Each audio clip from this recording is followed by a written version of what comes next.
শাকিব খানের ছবিতে অভিনয় করার অফার, এটা তো শাকিব ভাই ছাড়া কেউ বলতে পারো না। এই ব্যাপারে আমি আচ্ছা, এই যে কয়েকদিন পর পরে দেখছি বিদেশ ভ্রমণ রহস্য কি? আমি আসলে ভাই কয়দিন পর বিদেশ ভ্রমণ করি নাই। আমি যাই মনে করেন একবার যাওয়ার পরে ভাই 5 মাস ধরে ওই আপলোড করি। এই জন্য মানুষজন চিন্তা করে আমি আসলে প্রত্যেক মাসে বিদেশে যাই। আসলে এটা ভুল কথা। আমি 1 মাস পর ওই আগের ফিল্মের ছবি আপলোড দিই, এটাই হলো সিক্রেট। আচ্ছা, ব্যস্ততা নিয়ে একটু জানতে চাই, কি নিয়ে ব্যস্ততা চলছে? বলেছি আমি আচ্ছা, আপনার কি আছে এটা জানেন? সিনেমায় কবে দেখতে পাচ্ছি?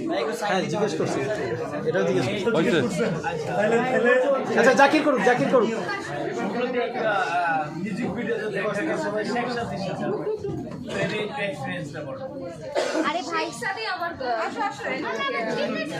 ফ্রেন্ড তো ওর সাথে এটা আমার ফ্রেন্ড অনেক আগে থেকে ছিল, অনেক বছর আগে থেকে কাজ ওর সাথে আমার প্রথম হয়েছে। আর এটা আসলে দর্শক সাহস ফেলেছে, মানুষের পছন্দ হয়েছে।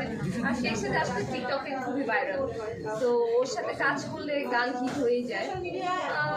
ভালো হয়েছে। আর যে ফিউচার ওর সাথে আরো কাজ হবে। বিয়ে না ক্যারিয়ার কোনটা? দুইটাই। কবে করছেন? আপু মাথাটা আপনার দাওয়াত খাচ্ছি।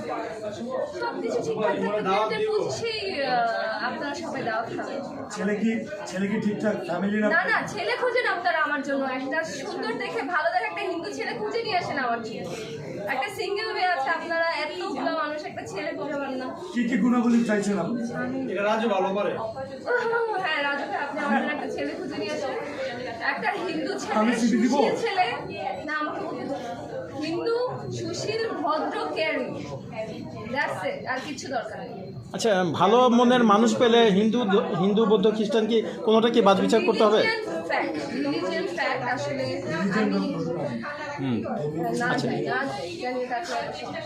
আমি নিজেই okay, thank you so much, thank you.